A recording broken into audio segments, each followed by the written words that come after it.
heavens. We came out of them riding on this earth of ours, and we move under them and through them every day of our life.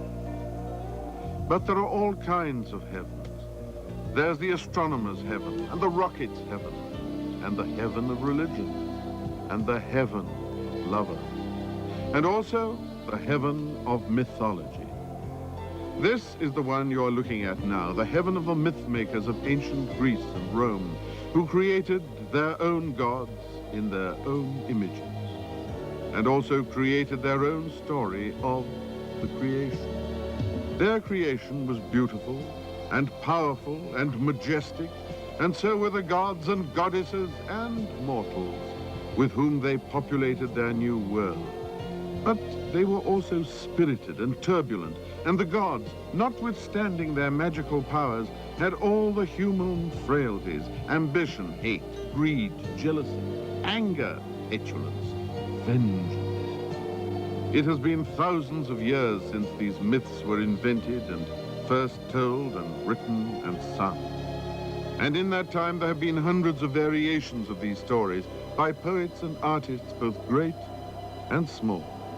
There have been fairy tale versions and modern versions and musical versions. Here is still another version.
Meet our newborn hero, Master Wondermaker.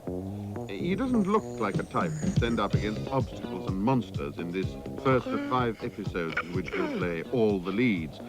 But if the ancient Assyrians could make deities that were part bull and part eagle and part man, and the Aztecs could make demons out of serpents, we've got to suppose that it's possible to make a terrific adventurer out of a boy. In our first story, Wondermaker assumes the role of Perseus. Perseus is apparently in no hurry to get anywhere, although we happen to know that he's bound for the palace of a no-goodnik king named Polydectes on the island of Seriphos, in case you want to stay away from there. He'll never get to the palace if he doesn't watch where he's going. Now, this Polydectes has a crush on Perseus's mother, but he doesn't want the boy around to get in the way. So he's figured out a scheme to get rid of Perseus, a search and destroy mission to find Medusa, whose hair is a mess of snakes, and to chop her head off. The only trouble is, Medusa is so fierce that if anyone even looks at her, he will turn to stone. Indeed, that's just what has happened more than once to fellows a lot bigger and tougher than Perseus.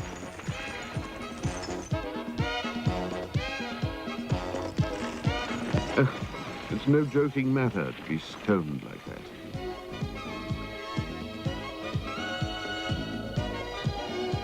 All right, lad, take this sword, compliments of the house. It's very sharp and can cut through a neck like a stalk of celery. Yes, you.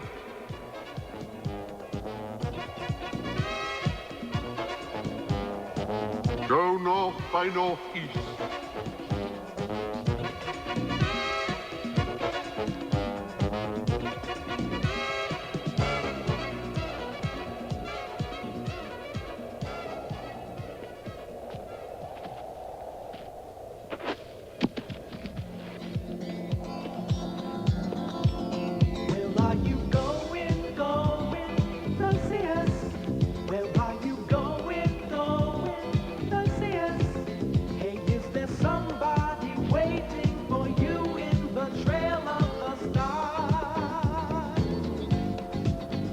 Pretty good mountain climbing for a kid. This is at least a 45-degree slope, and he's not even wearing crampons.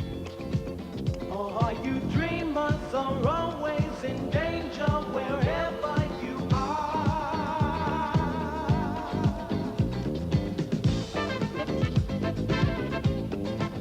Gonna find my loser. It can get very hot in Greece in the summer.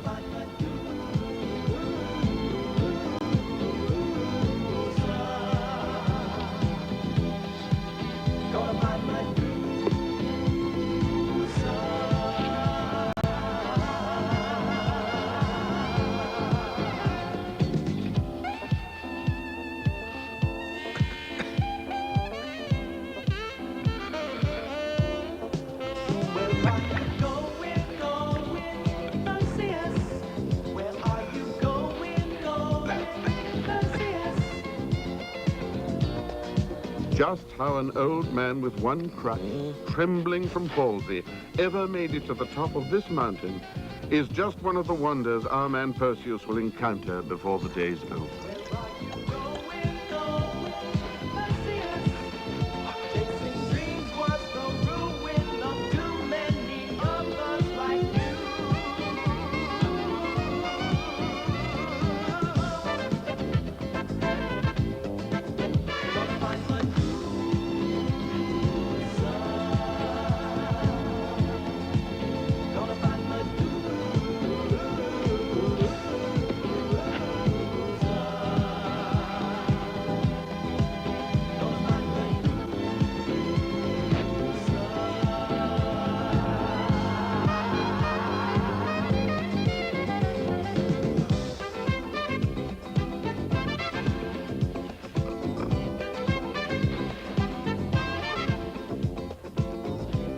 Oh, it's Hermes, better known as Mercury.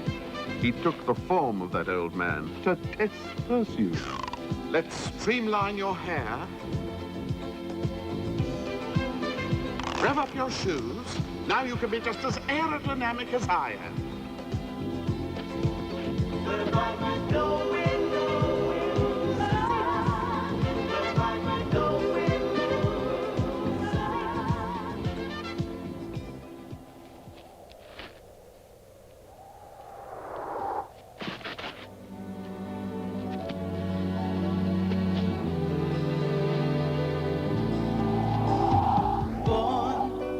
This morning, blessed by your lucky star, ready to fly just to give it a try, discover who you are. World ready and waiting, you can set it aglow, faster than sound, but if you don't leave the ground, no one will ever know. Future legend, born of the sky. Future legend, learning to fly. Future legend,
What's this? A flash flood? And an old lady in distress.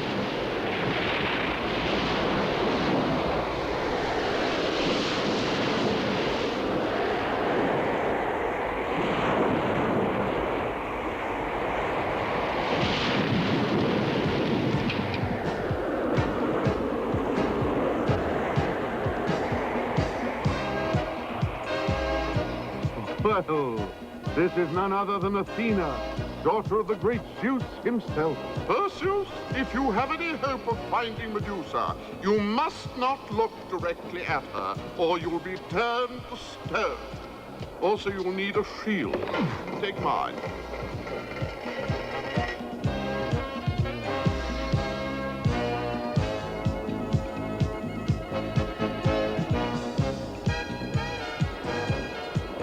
To find Medusa, you must seek the 3 witches with 1 eye between them.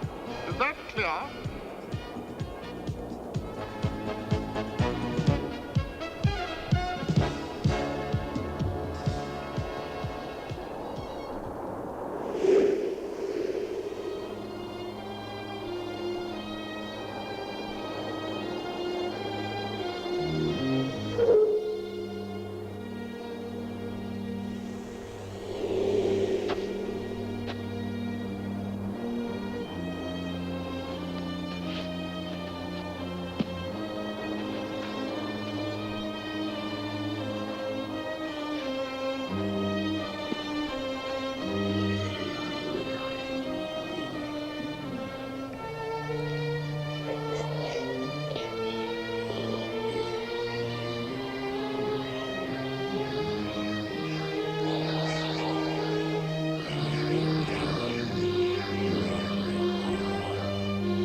Poor things, having to pop that eye in and out. Not that there's much to see around here, but still. I'm going to sneak up and snatch that eye and hold it for ransom until they give me directions.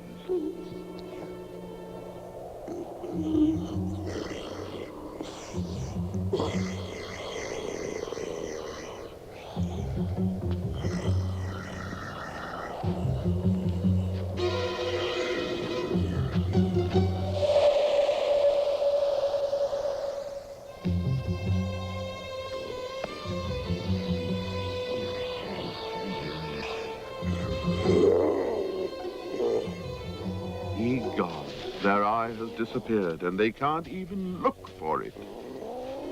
You can't blame them for being upset. How would you feel if you had 5 missing eyes, and a boy came along and snatched the only one you had left? In exchange for the ransom eye, the witches give Perseus directions to Medusa country, with a warning to watch out for falling stones, travelers who've been petrified. Beware of everything, they warn him, especially Medusa and her sisters.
Wait a minute. This can't be Medusa? This doll? Now, why would anybody want to badmouth a charming young lady like this?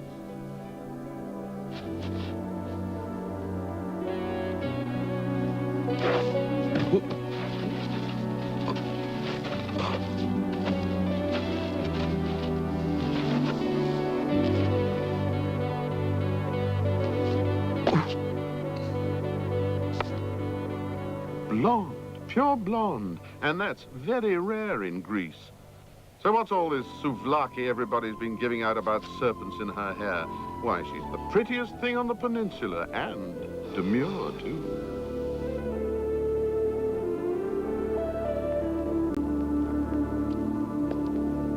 The least I can do is to pay my respects like any well-bred Greek boy.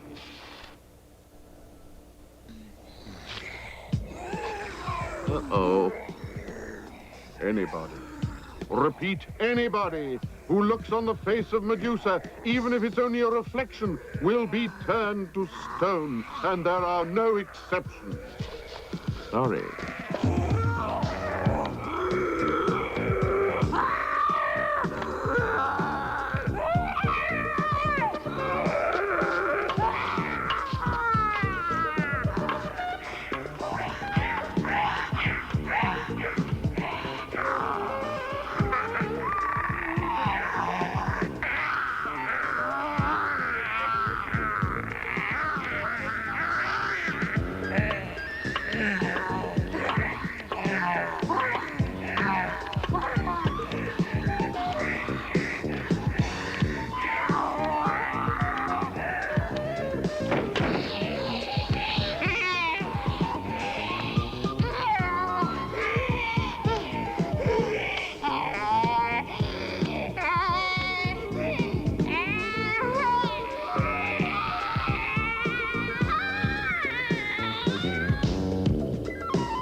These are the two sisters of Medusa. You can see a certain family resemblance.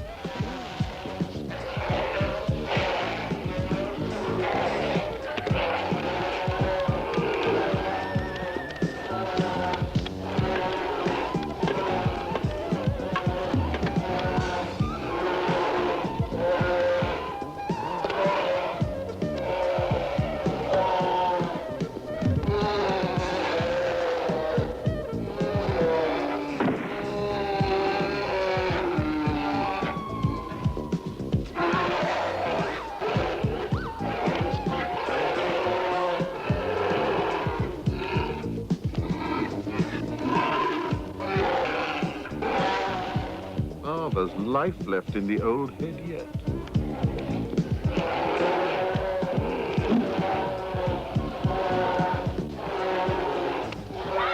Look at that. From serpents into a horse. Or is it an eagle? Or is it a dragon? Why, it's all three, but mostly horse. And his name is Pegasus.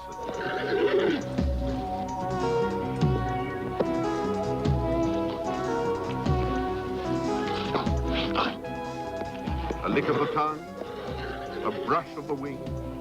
You can see Pegasus obviously likes the kid.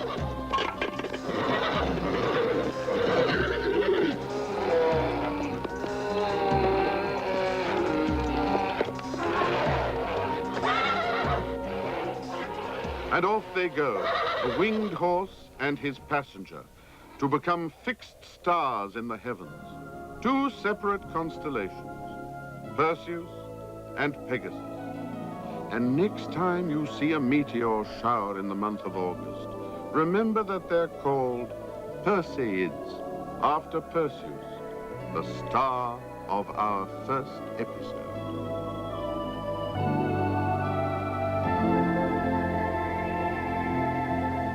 Now, a great actor doesn't only play one role. You wouldn't expect that of Laurence Olivier, and you mustn't expect it of our Wonder Maker either. In this episode, he plays Actaeon, the mighty hunter of Greek mythology. A good eye, a strong arm, a steady hand, a dead pigeon. These are Actaeon's hounds, as ferocious a pack as ever brought a stag to bay.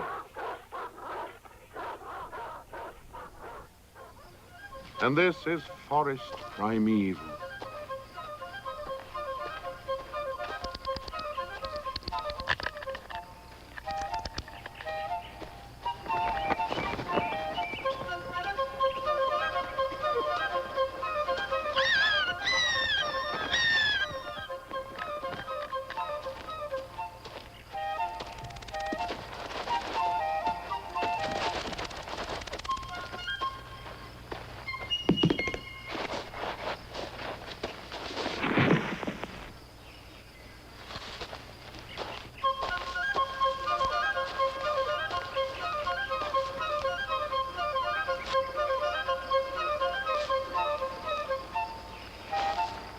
Now, if we know Actaeon, this hare is a prime candidate for rabbit stew.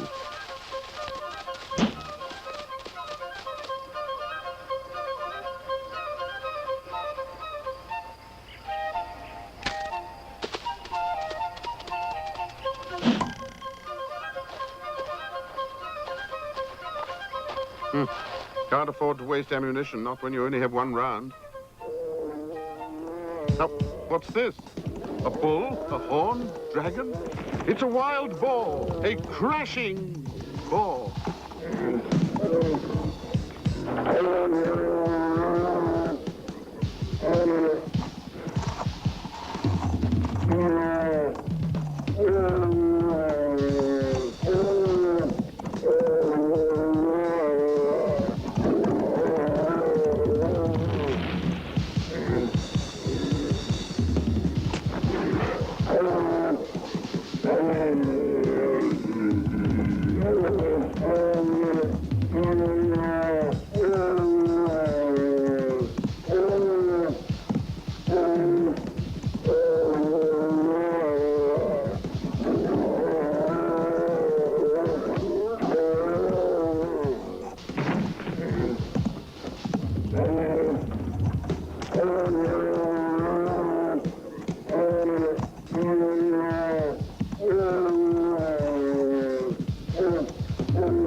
Tally-ho. Well done, Master. We couldn't have done better ourselves.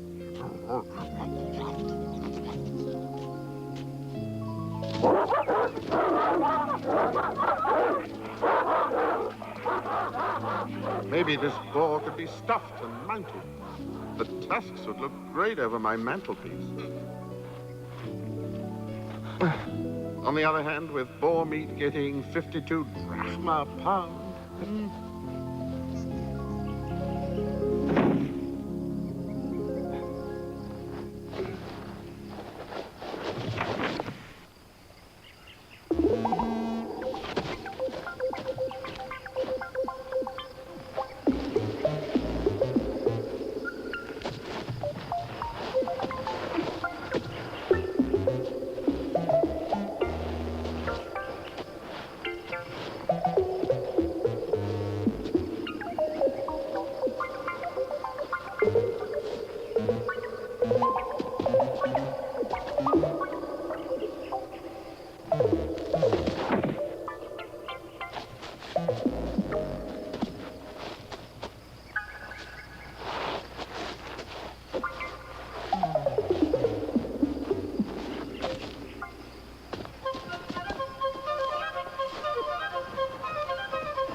What a marvelous piece of plumbing out here in the middle of nowhere. A fountain spouting fairies, genuine Greek fairies with wings.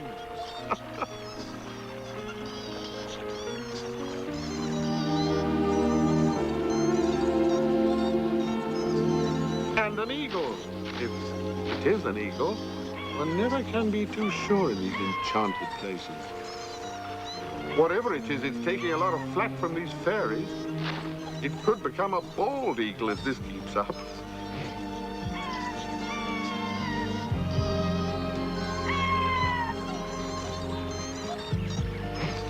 Oh no, it's not an eagle. Not with a tail like that. Why, it's a griffon. It would be hard to tell from this aspect that you are looking at a genuine goddess. But that's just what she is, Diana, the goddess of the hunt.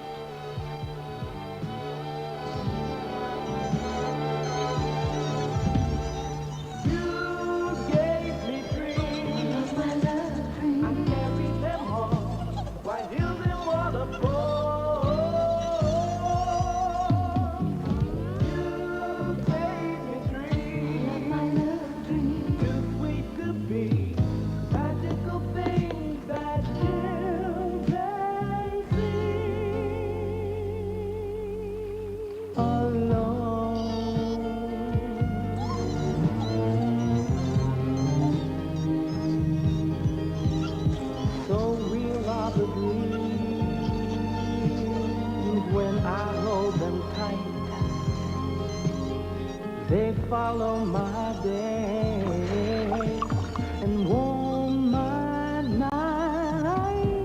With you in my eyes, I still can fly. Secretly I touch the sky.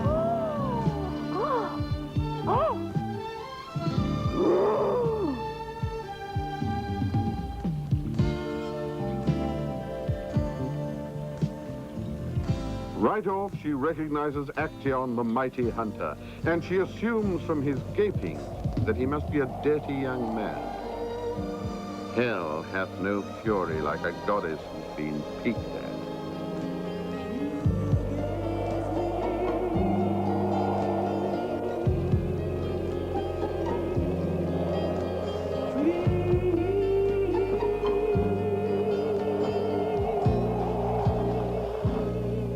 And now, sir, I'm going to make a few changes around here, including you. Birds of a feather, flock together.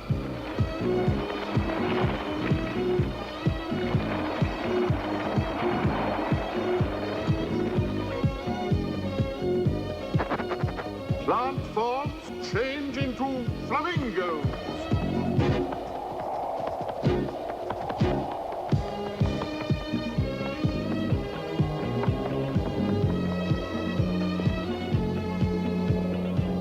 Indolent unicorn on your feet, get off the ground!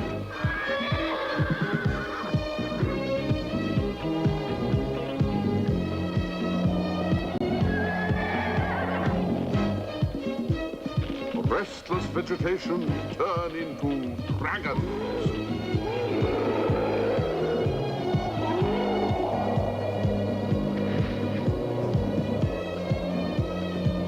You don't fool around with the goddess of the hunt, the daughter of Jupiter.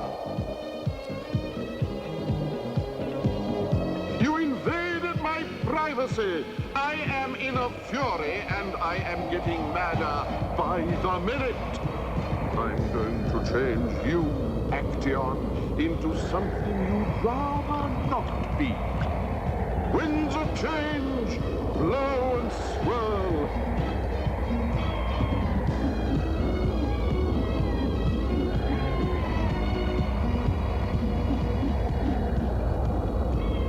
Increase from moderate gale to storm.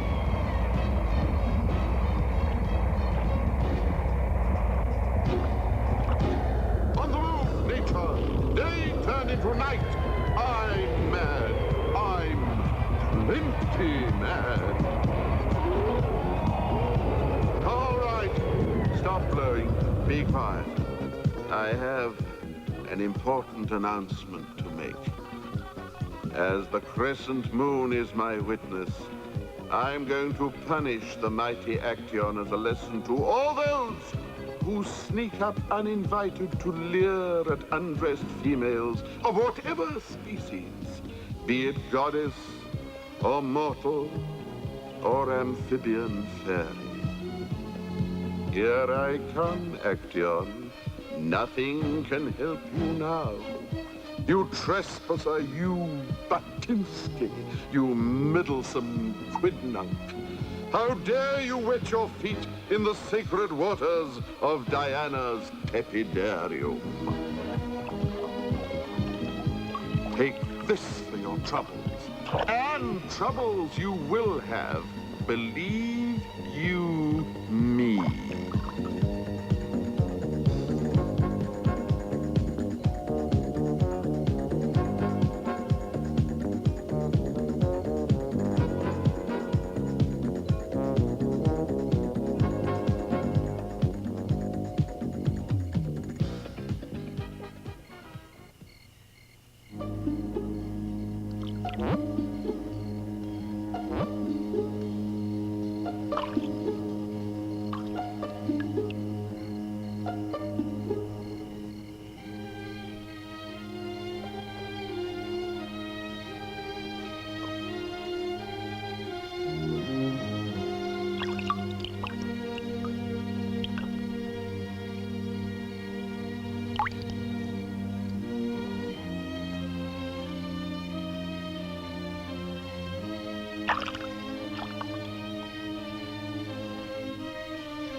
Would look different somehow.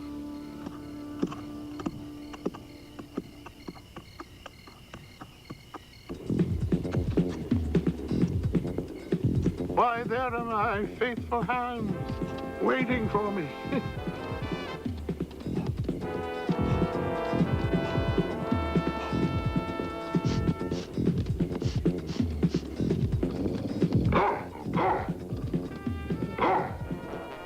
Good dogs. Oh, buddies.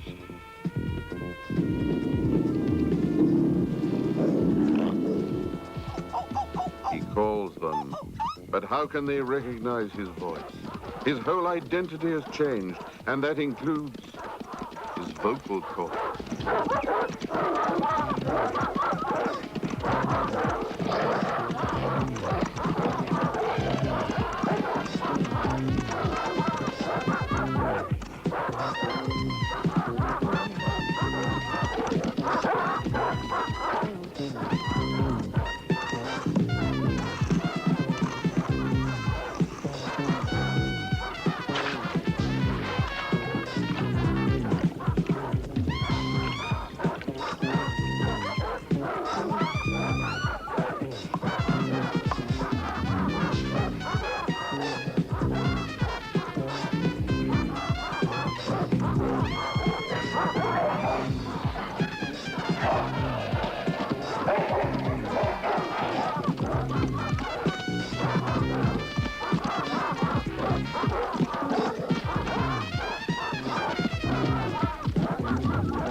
And there ends the sad story of Actaeon, the mighty hunter who became the hunted.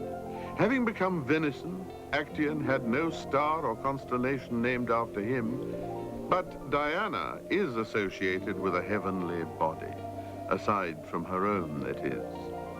She's not only goddess of the hunt, but of the moon, too. And so she's always with us, going around in circles. Our hero takes on a new role. This time he will play the part of one of the gods. And here he comes now.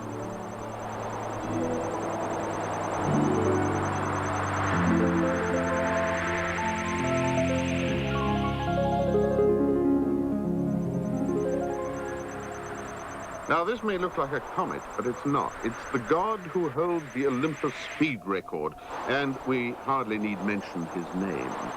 It's Mercury, the winged god.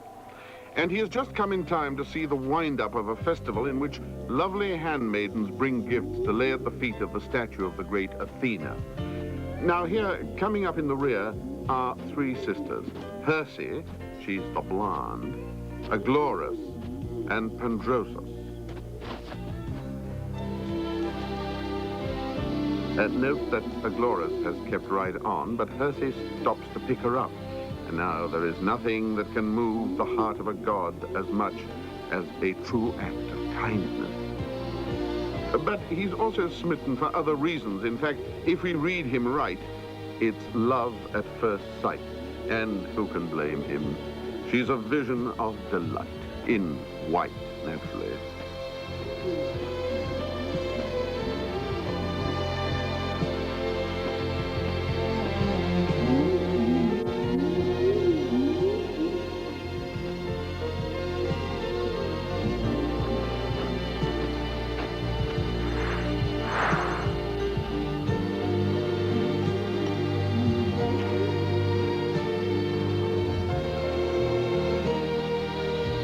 No trifling gift, that.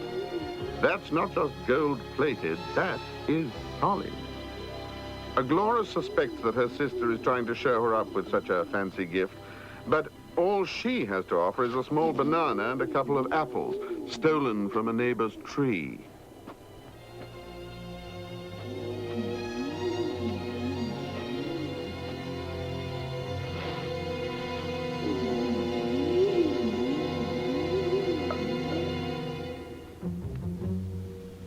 I've got an idea.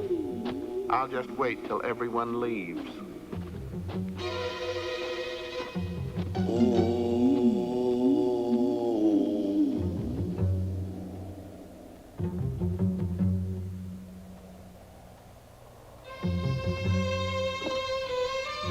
Those eyes do look kind of spooky.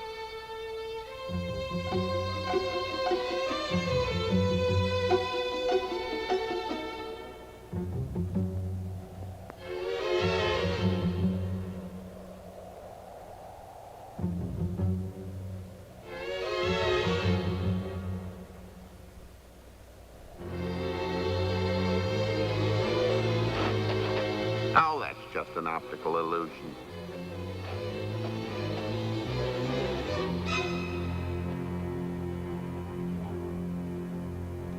Later that evening,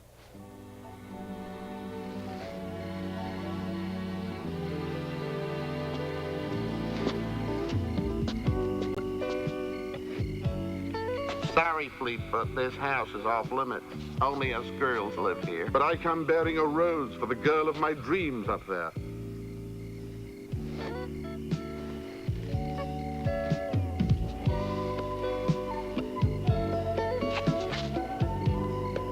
Would you take this to her from me? Well, what's it worth to you? How about 5 gold gablonkies? Okay, it's a deal.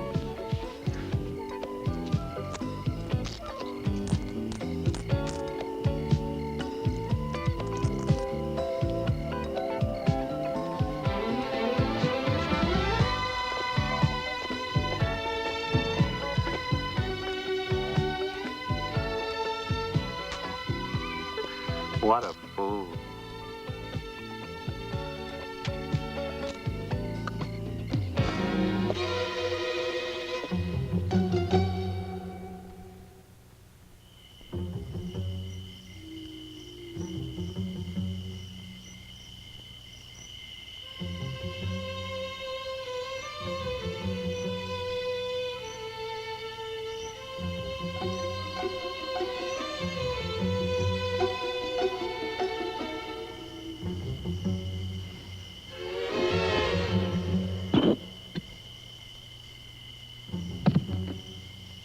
As you know, a goddess doesn't stand still for an insult, even if she's a statue made of marble.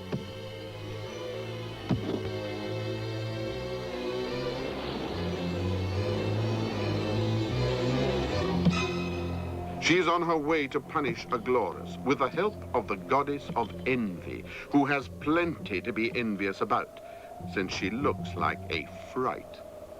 Under the rules of these ancient stories, Athena can assign cases like this to such evil deities as envy.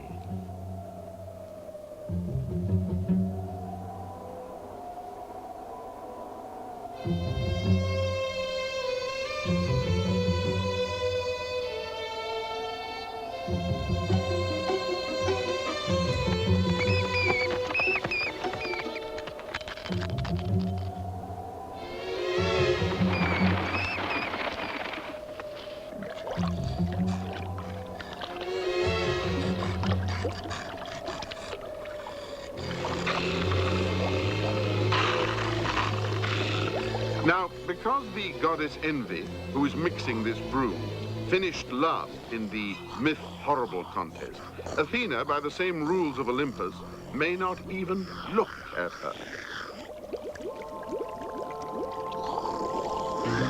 Athena will have to give instructions from the wings, so to speak, while standing outside the entrance to Envy's laboratory.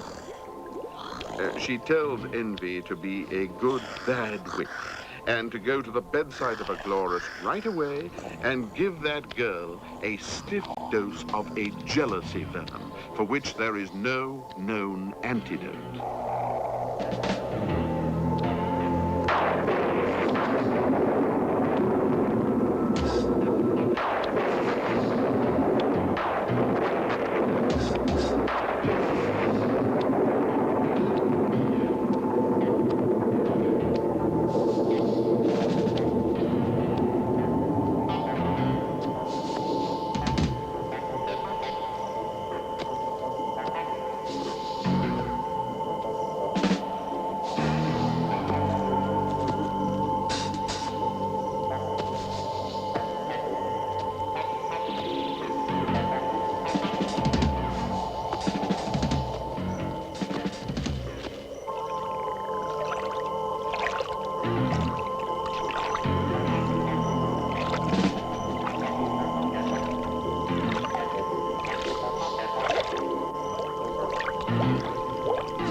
You now have a pact with the devil, dearie, and I'm gonna seal it with a kiss. Come here.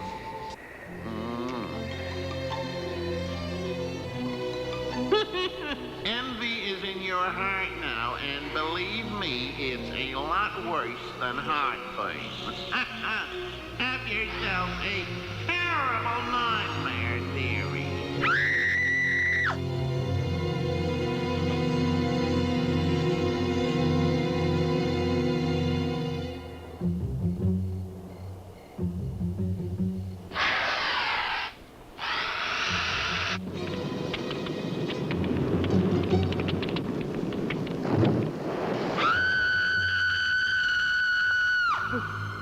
What was that?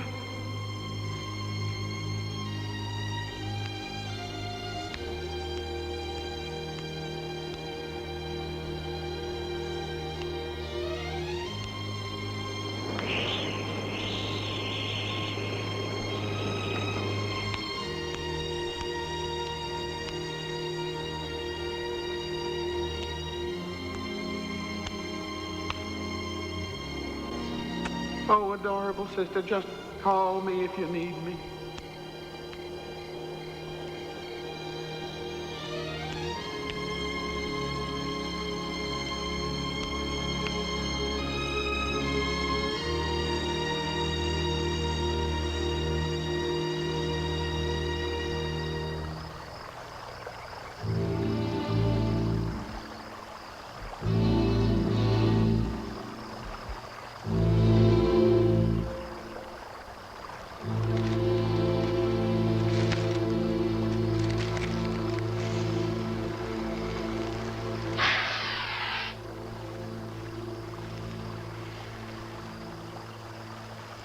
What goes on in the mind's eye can be just as envy-making as what one sees in the eye's eye.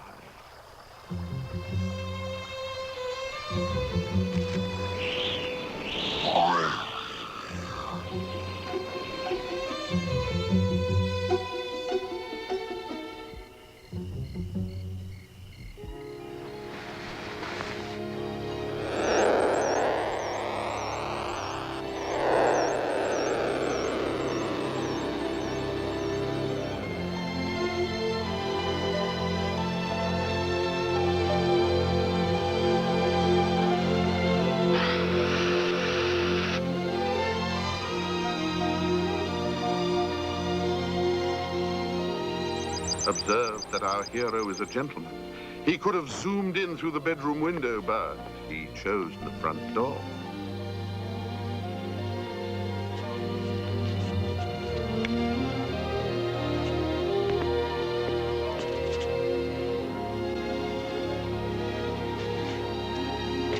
It seems that Agloris has ideas of her own when it comes to our winged god.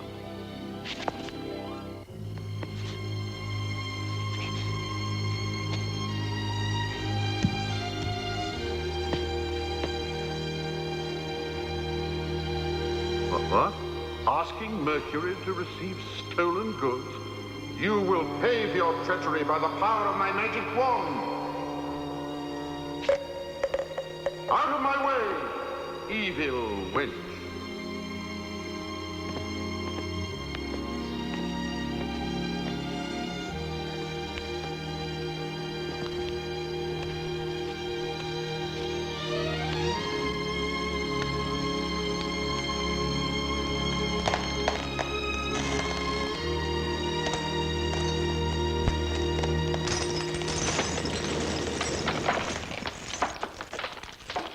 Moral, if you have nothing but envy in your heart, you're bound to crack up sooner or later.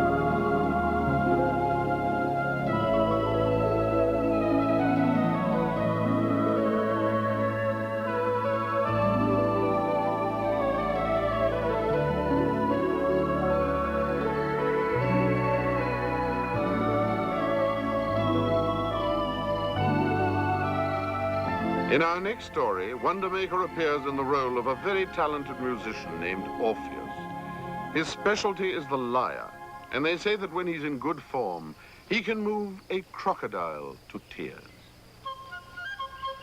Here in these pleasant groves, Orpheus has just been married to Eurydice. All through the night, they celebrated with their friends in good Greek fashion, and now they're going off to live happily ever after, or some reasonable approximation of that.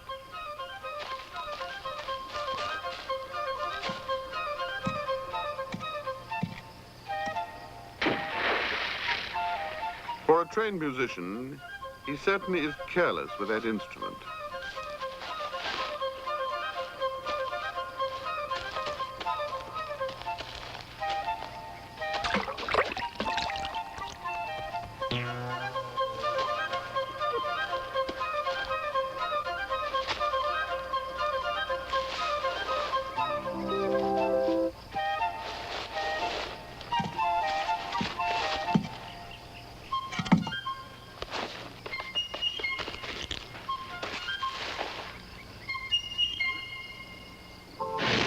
What's this, a burning bush?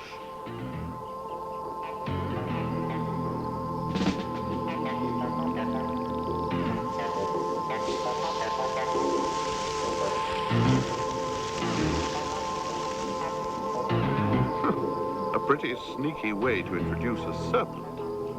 And this one is up to no good because it has come from the lower world, better known as Hades, and is reputed to have an enormous appetite.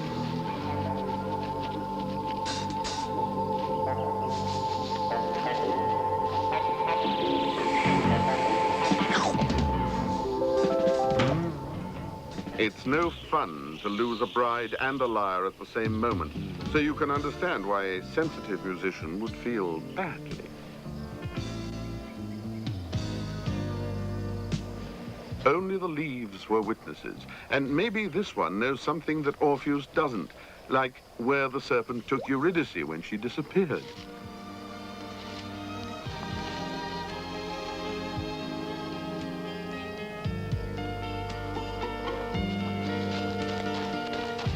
By now, he's beginning to realize that his bride has been whisked off to the underworld.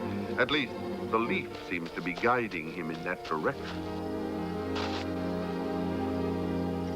If I had a home, it would be with you. Life would be so warm and love so true. Summer forever is all we'd see if there were a home for me.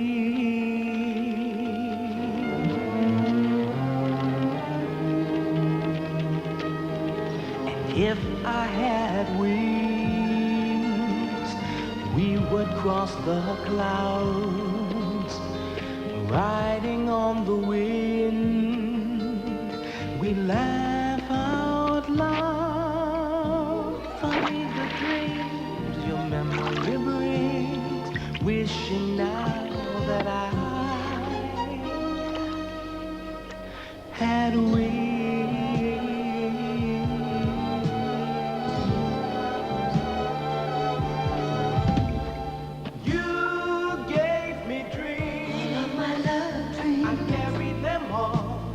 Hills and waterfalls, you gave me dreams, my love dreams, too sweet to be magical things that children see.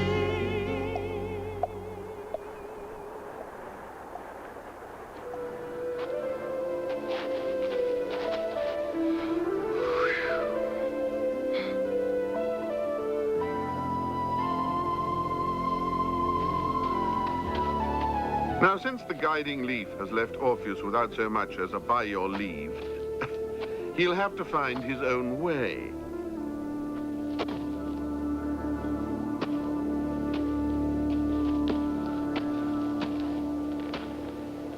And as you can see, it's pretty confusing.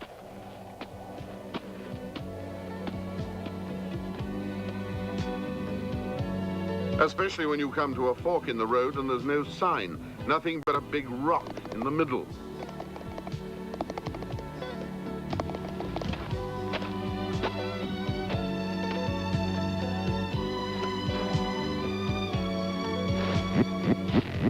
But this rock seems to be evolving.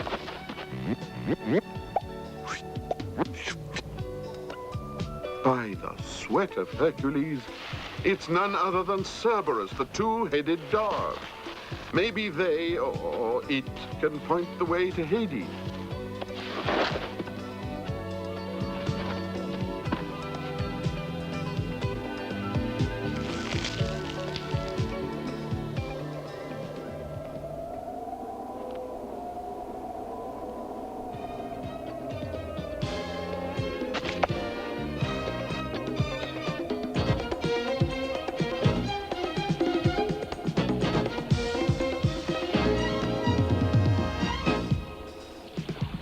suddenly water. Water everywhere. The general direction when you're going to hell is down, even into the briny deep. And the traveler waits, sounding every mile for an answer, for anything kind, for anyone singing new lullabies. And the briny deep seems to evaporate very quickly in this region. Wandering star child, star child, star child, wandering star child. Children imprisoned in a bird cage? No doubt a punishment for evil deeds on Earth. Or perhaps for having stolen eggs from a parrot's nest. Maybe Orpheus can spring them from limbo. Look into their eyes, never hide your own, for the children are always alone, and always their hearts are more than they see.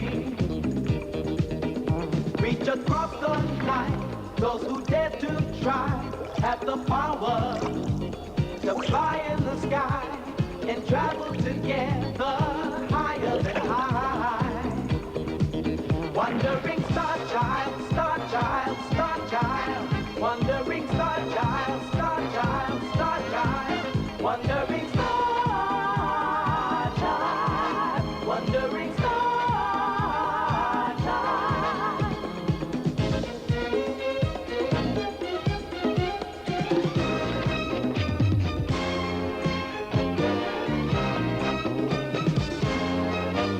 Wandering star child, star child, star child, wandering star child, star child.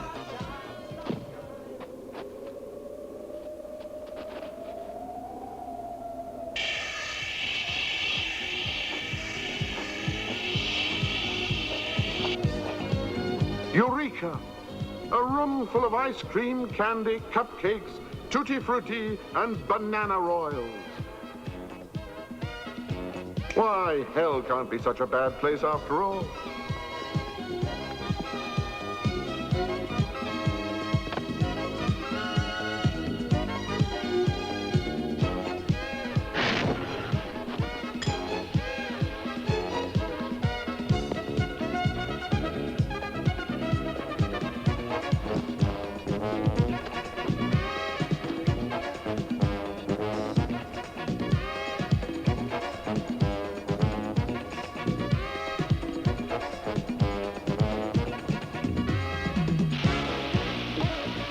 A Tabasco sundae?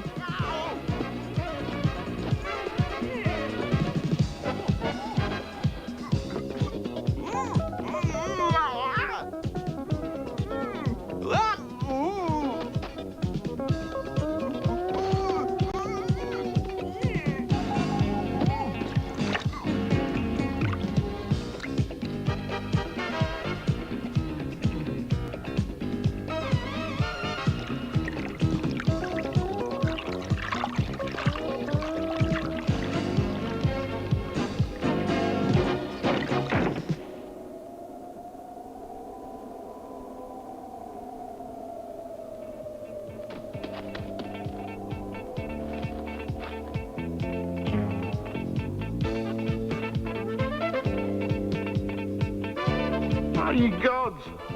It's the snake again.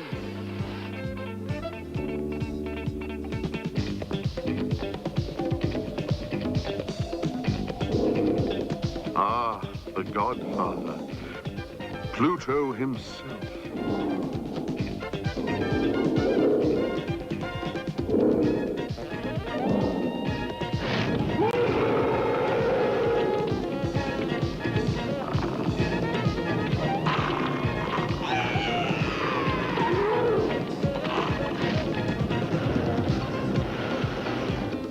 Pluto knows Orpheus is looking for his bride, but it'll take some very special pleading to spring her from hell.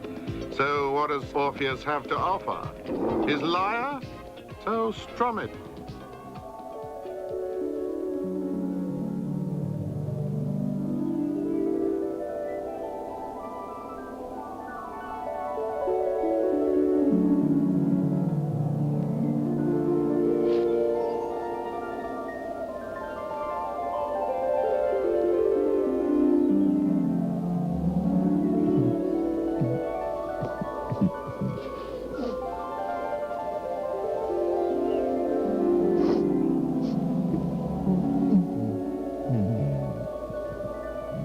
Tears?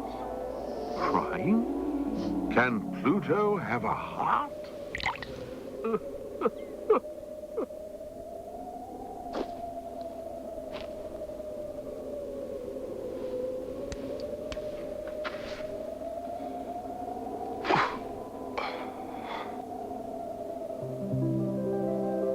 There, reflected, is the stairway that will lead you back to Earth.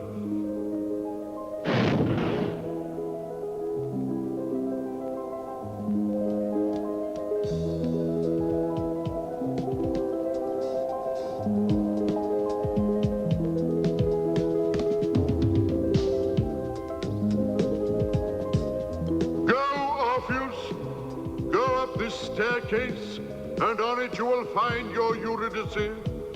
And because you moved me with your music, I will permit you to lead her back to the upper world. But do not look back at her until you have reached the top.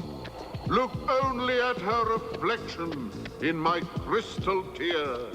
Do not look back. I'm warning you. Don't shake it, you fool. You'll upset it. Now see what you've done. No, don't go back. Don't you remember your instructions?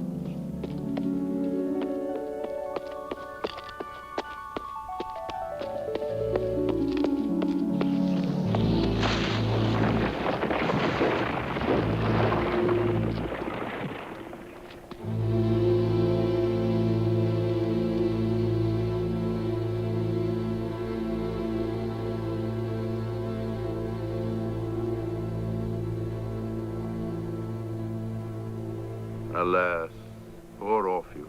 Who says our star couldn't play tragedy? There is nothing in the heavens to remind us of the lovers, but the music of Orpheus lingers in the hearts of all mankind.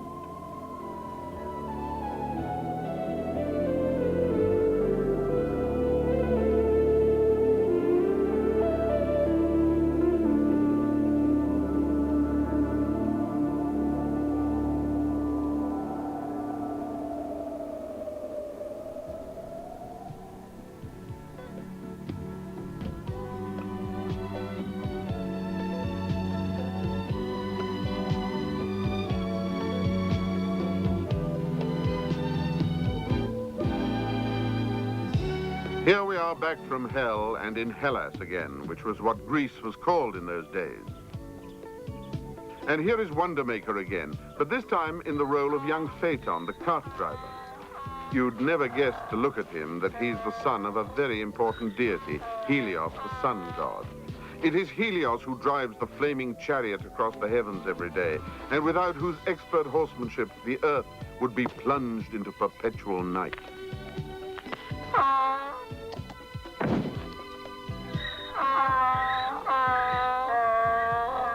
It's scandalous when two asses try to make an ass of their master.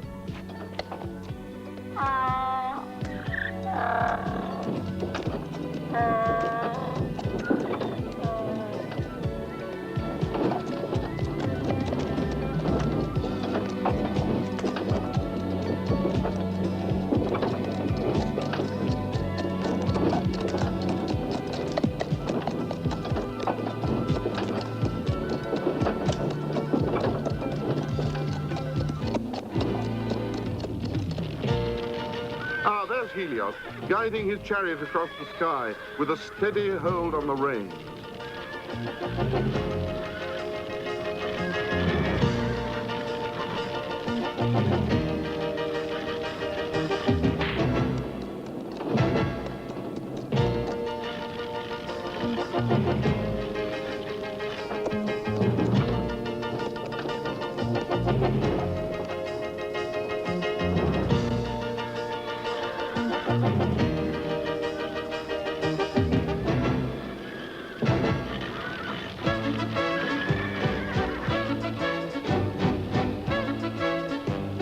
Maybe they could take off.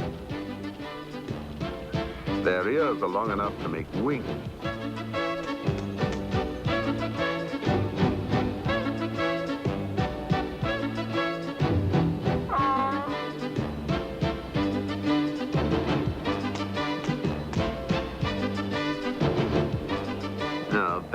asinine they're not. They know that they're not up to flying.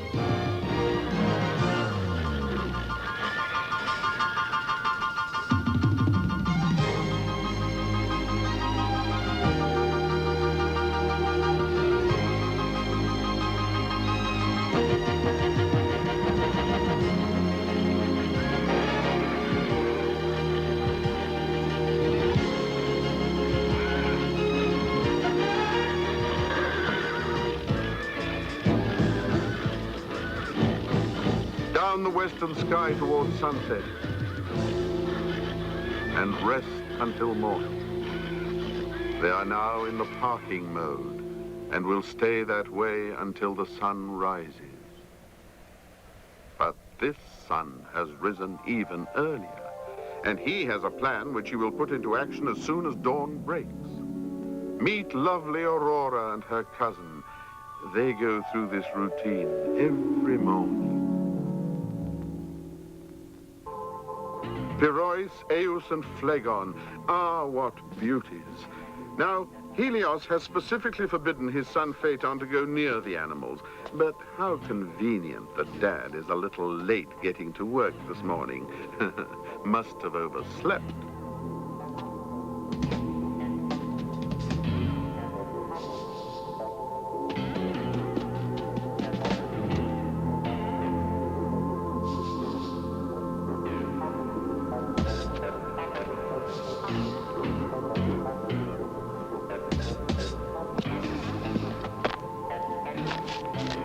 If ever there's a chance to make off with this rig, it's now.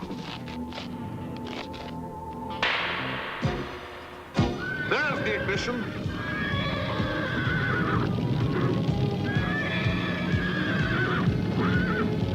It's a little slow warming up.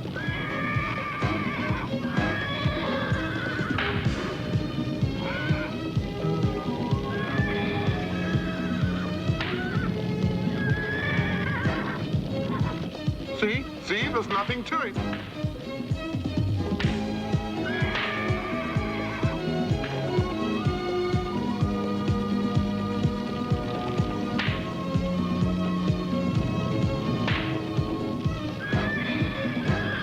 Hey, man! Hey, guards, this is fun!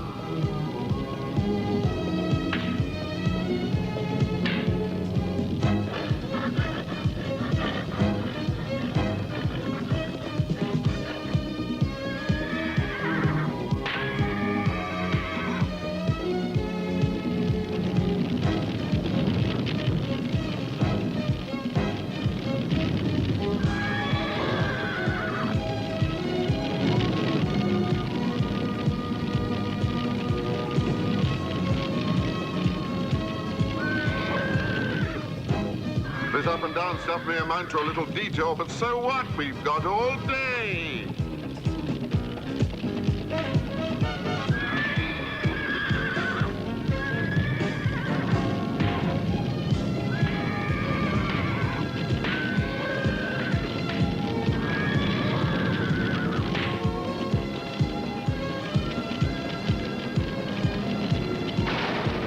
Under the sea? Oh yes, the road to hell again. Dad did mention the reflection of sunlight from the water.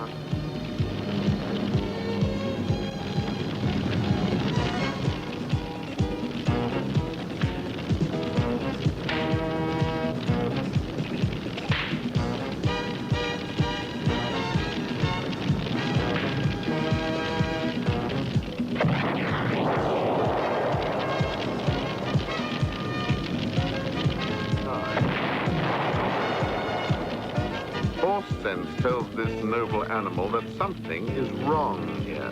Hey, horses, there's the problem. A kid at the reins, a shaver, an amateur, a donkey driver, a crazy back there.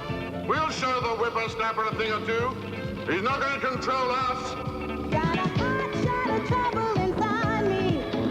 Ain't got no time to panic or pray. It's like it's all night. Gotta find me, drive me, burn me away.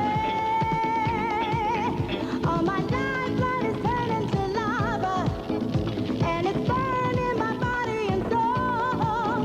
'Cause it's all that I know.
There he goes. The same actor who you saw in the starring roles of Perseus, of Actaeon, and Orpheus, and Mercury. But now he's a falling star. Not a bad way to go.